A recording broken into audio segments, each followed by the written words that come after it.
네, 안녕하세요. 반갑습니다. 이승훈 소장입니다. 자, 30억을 폭락했는데도 조용했다. 재건축 대장주 반포 1단지 미스터리. 3억이 폭락하더라도 지금 뭐 이슈가 될 것 같은데 30억이 폭락했는데도 조용했다. 이건 뭔가 좀 말이 안 되는 거죠? 자, 어디냐면은 반포 1단지입니다. 여러분들 반포 1단지가 어딘지 아시죠? 자, 지도상으로 보게 되면은 여기입니다. 반포 주공 아파트라고 써 있는 이곳. 자, 이곳이 엄청나게 넓죠? 현재 한 2,100여 세대 되는데 5층 저층 아파트입니다. 그래서 고층화 되게 되면은 한강뷰를 갖고 있고 9호선과 4호선을 끼고 있고 반포라는 입지 뭐 여러 가지를 다 갖췄기 때문에 이 아파트가 입주하는 시기에는 당연히 국내에서 가장 비싼 아파트가 될 겁니다. 그래서 압구정동이 재건축 되기 전까지는 최고의 자리를 계속 유지하지 않을까 그런 커다란 아파트가 되는데요. 이 아파트에서 30억이나 저렴하게 거래가 된 게 있다라는 기사예요. 좀 말이 안 되잖아요, 아무리 봐도. 자, 그래서 서초 반포동의 주공 1단지 전용 면적 107제곱미터 40평형대인데 1층이 지난 11일 날 28억 7천만 원의 실거래가 신고가 됐대요. 근데 최근에 거래 사례 중에 최고가가 얼마였느냐? 56억 원입니다. 그럼 56억에 딱 절반 가격으로 파는 거잖아요. 아무리 급해도 이렇게 팔 필요가 없는 거죠. 예, 그러면은 증여를 위해서 저가 증여를 했느냐? 그것도 말이 안 됩니다. 제가 그런 영상 예전에 올려드렸지만 시세보다 3억 아래거나 30%거나 일단 기준이 있어요. 그걸 넘어가게 되면 조사 대상이기 때문에 오히려 세금 폭탄을 맞습니다. 그러니까 뭘로 봐도 좀 이상한 거죠. 도대체 어떻게 28억, 56억까지 거래된 아파트가 28억에 거래가 되느냐? 그래서 의아스럽다 해서 이제 취재를 한 것 같아요. 예, 이게 금액이 28억 7천만 원이면 2017년도 수준이라고 합니다. 예, 그 해에. 그러니까 거의 5년 전 가격 수준밖에 안 된다는 거죠. 근데 부동산들한테 물어보니까 부동산들도 몰라요. 이걸 거래한 사람이 없고. 그래서 이게 도대체 뭘까? 그래서 이러저러한 가능성을 얘기하고 있습니다. 아, 그 주택 표기를 오기한 거 아니냐? 107제곱미터인데, 원래 72제곱미터인데 107로 마우스 실수를 했거나 그런 거 아니겠는가라고 했는데, 그런 것도 아닌 것 같고, 네, 그래서 이게 뭘까 해서 결국은 모르겠다. 그게 이제 결론이에요. 근데 그 이틀 뒤에 관련돼서 기사가 나왔습니다. 그 제목이 뭐냐면 50년 가진 집을 뺏겼다. 30억 폭락 반포 아파트의 반전 전말이라고 얘기를 하는데 저는 이 제목을 보고 아 그거구나라고 이제 판단을 하긴 했어요. 자, 반포 1단지 30억 폭락인데 자, 입주 직후부터 50년 가까이 갖고 있던 아파트를 어이없이 조합에 뺏겼습니다. 시세 반값에 쫓겨난 셈입니다. 자, 그러니까 조합한테 뺏겼다. 이게 뭡니까? 현금 청산이 됐다는 얘기죠. 그래서 이게 2017년도 전 기사에서 2017년도에 시세대로 했다라고 그 내용이 나오잖아요. 그래서 그 당시의 감정평가액을 기준으로 현금 청산이 된 거예요. 자, 그래서 이러한 30억 폭락 미스터리가 풀렸죠. 이게 73년도 아파트인가 그러니까 거의 50년 가까이 된 거죠. 자, 이게 얼마나 억울할까요? 지금 50억이 넘게 거래가 되는 것을 28억에 현금 청산이 되어버렸기 때문에. 그래서 분양 신청 놓쳐서 아파트 배정을 못 받았다고 합니다. 자, 재건축에 반대해서 조합 설립에 동의하지 않은 소유자, 그 다음에 분양 신청하지 못한 소유자, 그 다음에 재당첨 제한 등에 걸려서 자격이 안 되는 분들, 이런 분들은 전부 다 현금 청산 대상이 되는 겁니다. 현금 청산의 금액이 사업 시행 인가 이기를 감정평가하는 걸 기준으로 하는 거예요. 그래서 사업 시행 인가 이후 진행하는 분양 신청 시점을 기준으로 감평을 통해 정해진다. 사업 시행을 언제 받았냐? 2017년 9월입니다. 그래서 그 해에 7, 8월 실거래가가 25억에서 28억 8천만 원이잖아요. 현금 청산 금액이 28억 7천이니까 시세대로 받은 거예요.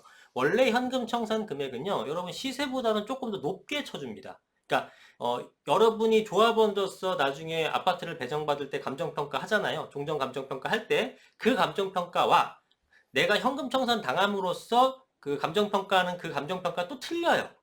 예, 그냥 일반적인 종전감정평가와 현금 청산을 위한 감정평가를 달리하고요. 그 현금 청산에서의 평가가 훨씬 높습니다. 보편적으로는. 그러니까 한마디로 똑같이 당시에 이걸 갖고 있는 분이 지금 그 조합원으로서 감정평가 금액이 28억 7천이 안 나왔을 겁니다. 이거보다 낮게 나왔을 거예요. 하지만 이분은 나중에 아파트를 배정받기 때문에 전혀 불만이 없는 건데 현금 청산은 시세에 맞게끔 거의 해줘요. 근데 그럼에도 불구하고 현금 청산이 손해인 거는 뭐냐면 한참 뒤에 예전에 사업 시행 인가 1을 기준으로 하는 거잖아요. 그러니까 한참 과거의 시세대로 하는 거기 때문에 별 의미가 없어요. 그래서 지금과 같이 어떤 상승기 때는 아무리 당시의 시세대로 해준다고 하더라도 뭐 굉장히 억울한 그런 것들이죠. 그래서 예전에는 실제로 그 재개발, 재건축이 잘 진행이 안 됐을 때 우리 글로벌 금융위기 맞이하고 나서 그때는 현금 청산의 비율도 상당히 높았습니다만 지금은 그런 선택하게 되면 완전히 박살이 나는 거죠. 신축 프리미엄이 어마어마한 상황에서. 근데 이분은 재건축을 반대한 것도 아니고 조합 설립에 동의도 했고요. 이거 당연히 동의하죠. 이걸 누가 안 하겠습니까? 분양받을 생각이 없었던 건 아닌데 내용을 들어보니까 이분이 여기 거주하신 건 아니고 그 친형이 살고 있었나 봐요. 근데 친형이 나이가 많으시니까 서류가 왔는데 그게 무슨 서류인지 모르고 그냥 버렸나 봐요. 그렇기 때문에 이분은 알지 못했고 근데 사실은 뭐 억울하긴 하지만 할 말은 없어요. 조금 더 꼼꼼하게 봤어야 되는 건데 좀 주의 깊게 언제쯤 분양 신청하는지를 좀 들었어야 되는 건데 이런 사례가 꼭 한두 건씩 있긴 하더라고요. 하지만 어쨌든 소송까지 했지만 져서 집을 비워줘야 했고 지난해 5월부터 이주 중이다. 너무 억울한데 어떻게 해야 될지 모르겠다. 사실 뭐 법리적으로는 방법이 없을 것 같긴 합니다. 부주의이기 때문에. 자, 이런 것들이 반포 1단지 3주구, 지금 말씀드렸던 건 반포 1단지의 1, 2, 4주구, 한강변 쪽이고, 3주구는 요 한강변 쪽이 아니라 길 건너편 쪽이에요. 여기도 엄청나게 고급으로 지어질 텐데, 여기도 마찬가지로 이런 집들이 있대요. 104제곱미터 한 가구가 2019년 11월에 한 2년 정도 됐죠? 27억 4천만 원에 현금 청산됐는데, 지금 104제곱미터 실거래가가 35억 7천에서 37억 2,500이니까 한참 못 미치는 금액에 됐다라는 거죠. 이런 것들 말고도 5가구나 더 있습니다. 그 다음에 부동산 처분금지 가처분 소송 조합이 낸 게 이거 A씨나 방금 부부 외에도 9명이나 더 있대요. 와, 아무리 바빠도 이거는 좀 잘 챙겼어야 될 것 같은데 뭐 실제로 반대를 했다면은 뭐 그거는 받아들여야 될 입장이지만 이런 식으로 부주의해서 못 받아들였으면은 너무나 억울할 것 같긴 합니다. 자, 그래서 이거를 뭐 여러분도 뭐 조합이 있다면 이런 실수 안 하시겠지만 이런 사례도 있기 때문에 반드시 꼼꼼하게 챙겨 보셔야 될 것 같고요. 자, 그래서 이거 연관돼 가지고 최근에 현금 청산 얘기 굉장히 많이 나오잖아요.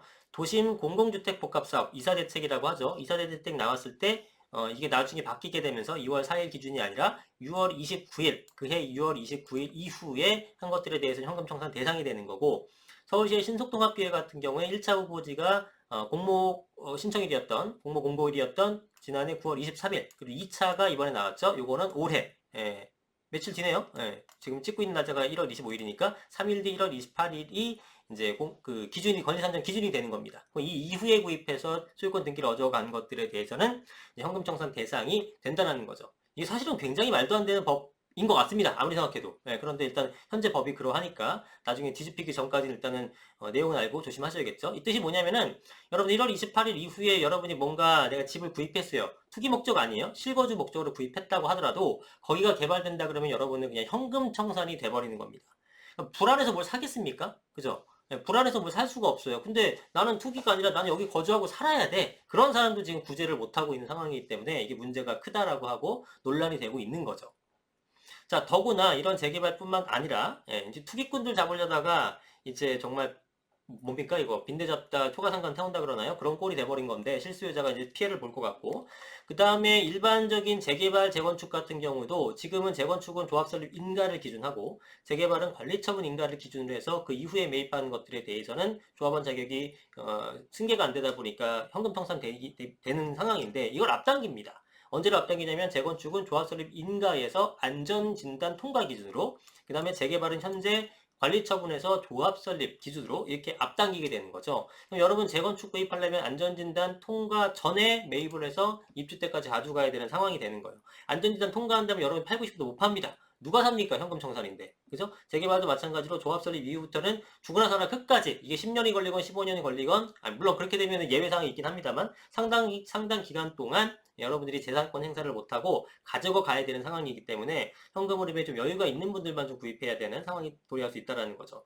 근데 아직 이건 통과된 것은 아니고 국회에 상정된 상황이고 현재까지 현 시점에서는 재건축은 조합설립 인가, 재개발은 관리처분 인가 이후에 구입하면 안 된다는 겁니다. 자, 그래서 참 그렇습니다. 도심의 낡은 주택을 매수할 때 현금 청산된 가능성은 다 따져봐야 되는 겁니다. 투자하던 실거주던 투기를 막기 위한 것이라고 하지만 사업 대상지가 불확실한 상태죠. 서울시에 어디를 사더라도 여러분이 현금 청산 대상의 가능성이 있는 겁니다. 그래서 이건 좀 과도한 조치이기 때문에 재산권 침해 소지가 있다고 계속 얘기들이 나오고 있고 법리적으로 다툼이 한 번쯤은 일어날 것 같습니다. 제 생각에는 이거는 좀 말이 안 돼요. 지금 해석상, 도정법의 해석상도. 그러나 뭐 지금 현재 법이 이러니까 잘 알고 계시면 좋겠습니다. 자, 그래서 이분은 참 억울하겠습니다. 예, 지금 50억 넘는 아파트를 28억에 받은 상태가 돼버렸으니까요. 여러분들 이제 빌라나 이런 것을 살 때 현금 청산의 위험성을 잘 판단하고 고려하시면 좋겠습니다.